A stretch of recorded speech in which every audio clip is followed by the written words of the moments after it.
or 4 emails a week from all over the world, from people who have actually witnessed sightings, and some of them who have actually been on the ships, and some of them who have actually been transported to another planet. And so this information is not, it is top secret in a way that the governments aren't talking about it.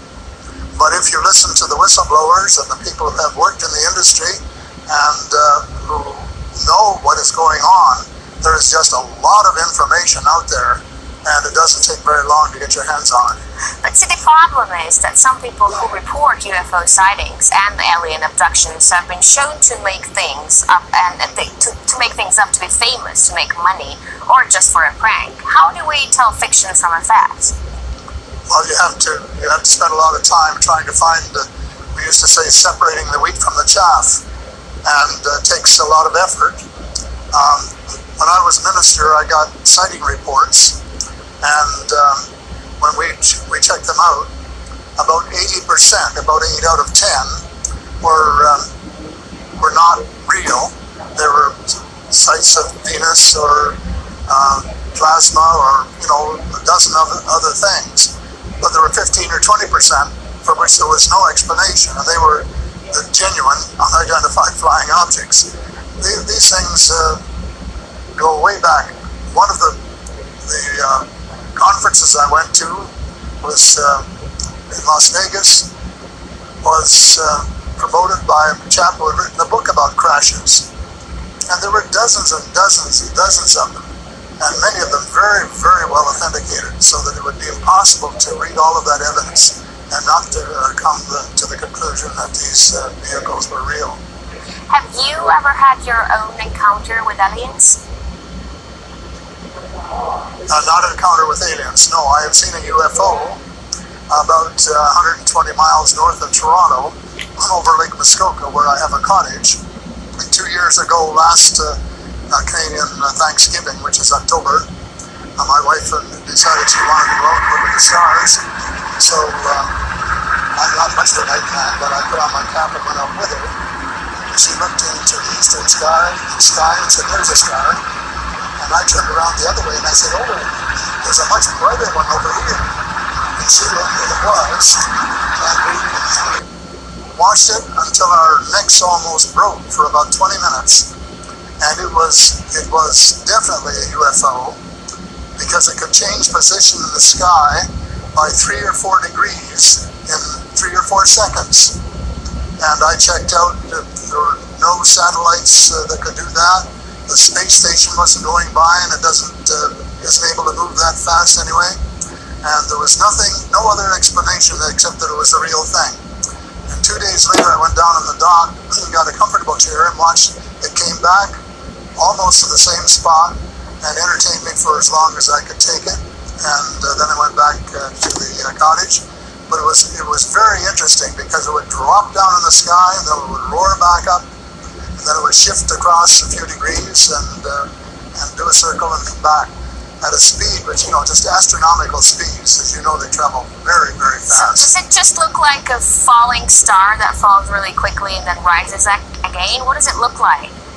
Well, it just looked like a star. It just looks like a star. Right. And I don't know if you're a person who's ever read the Bible or not, but I think the Star of Bethlehem is one of God's flying saucers.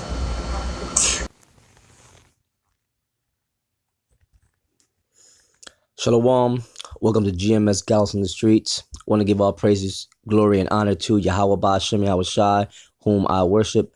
Double honors to the apostles, the elder apostles of Great Millstone, who taught me this word in sincerity and truth, and who rule well and are still out there in the highways and byways and hedges, teaching the word of the Lord in sincerity and truth, and all the way unto the end, even unto death.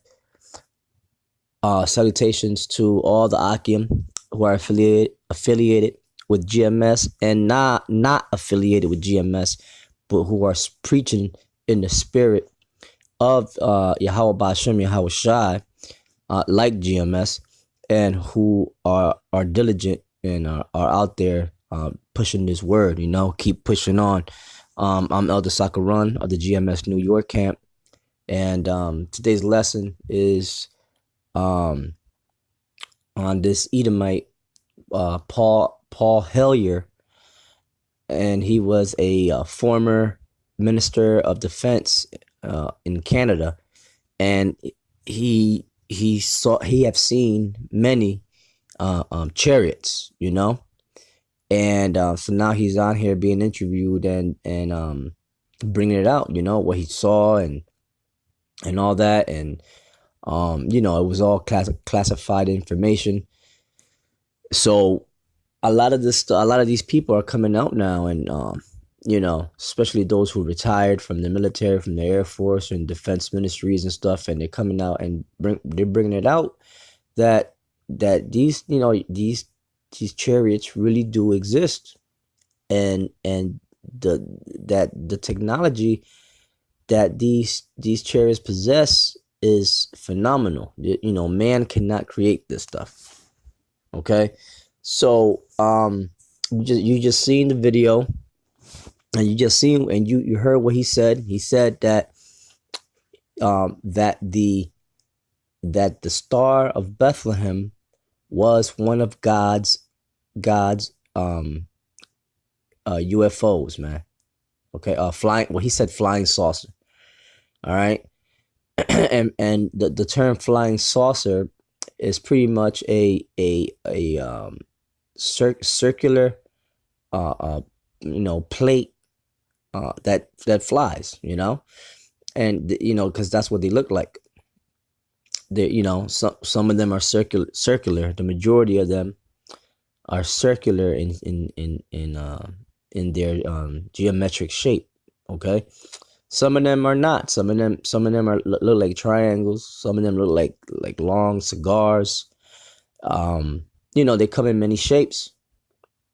All right, and forms and sizes. So, you know, I'm gonna just read this here in Matthew's the 2nd chapter, and then, you know, close out the lesson. So, this is Matthew's the 2nd chapter, verse 1, and it says, "Now, when Yahushua was born in Bethlehem of Judea, in the days of Herod the king, behold, there came wise men to Jerusalem, saying, Where is he that is born King of the Jews? For we have seen his star in the east, and are come to worship him. When Herod the king had heard these things, he was troubled, and all Jerusalem with him.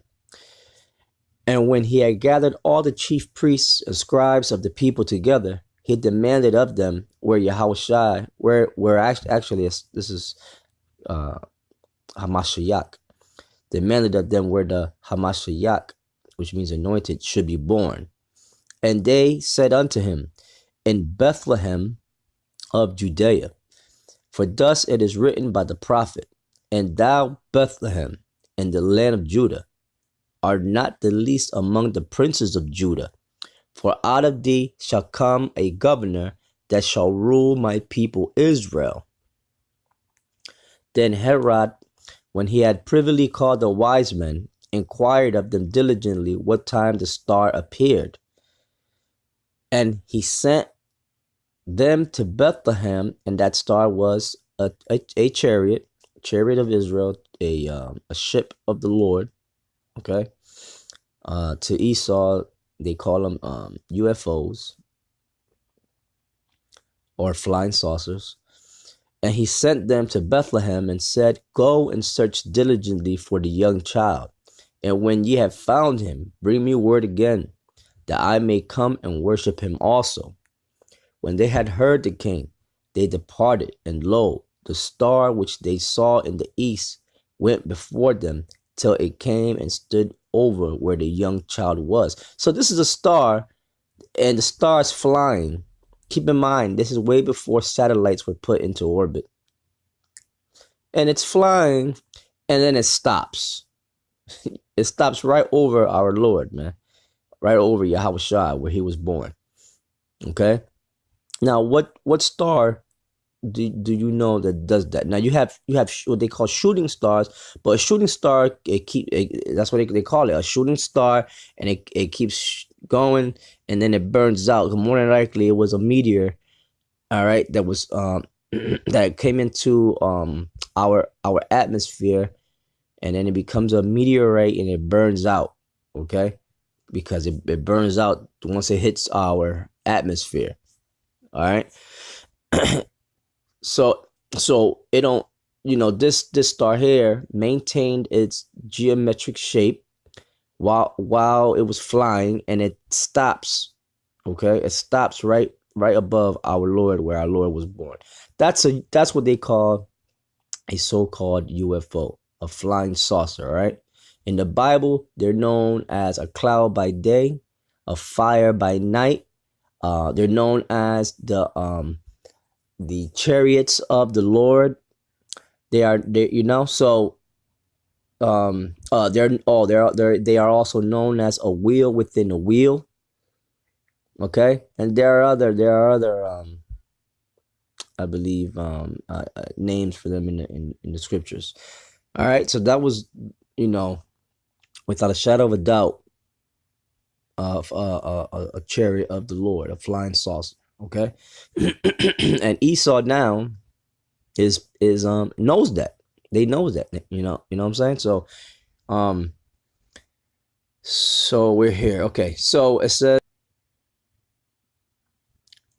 9th verse, when they had heard the king, they departed, and lo, the star which they saw in the east went before them, till they came and stood over where the young child was. When they saw the star, or the chariot of the Lord, all right, they rejoiced with exceeding great joy. And when they were come into the house, they saw the young child, which is Yahushua, with Mary his mother, and fell down and worshipped him. And when they had opened their treasures, they presented unto him gifts, gold and frankincense and myrrh, because they knew that that was the son, the only begotten of Yahweh. These wise men could have been Israelites, man. I'll leave that up to speculation, but they knew of the prophecy. All right, they came from the east. Remember, there were Israelites back then scattered throughout the known world as well. You had not everyone from the captivity of Babylon came back to Jerusalem. You know what I'm saying. So they could have been from Babylon. You had Israelites that used to come from all over the place, from where they were scattered, to come to celebrate 3 times out of a year, the high holy days. All right. So, but I'm just leaving that up to speculation. All right. So now, yeah. So pretty much, that was the lesson. Just wanted to bring that out, and more and more as we approach the end of Esau's world, the angels are gonna be showing themselves more in the ships. So it's gonna be a beautiful. It's good. We're approaching beautiful times, man. These are the times for us to rejoice. Rejoice because the kingdom of heaven is near. You gotta come up in the spirit of the Lord used to say, be of good cheer. He has said, be of good cheer. He has overcome the world, man. So you gotta rejoice in this, man. Yes, in the world we're gonna have tribulation, but in Yahweh Shai, we're gonna be happy. So that's all I had to say. So with that, I just wanted to say, if you if you're not subscribed, hit the subscribe button, and hit the bell so that you'll be notified when I put up videos. All right. And with that, I'm gonna sign off. I want to say shalom to the elect, to the hopeful elect out there, and may Yahweh Shai come quickly with his holy angels. Shalom.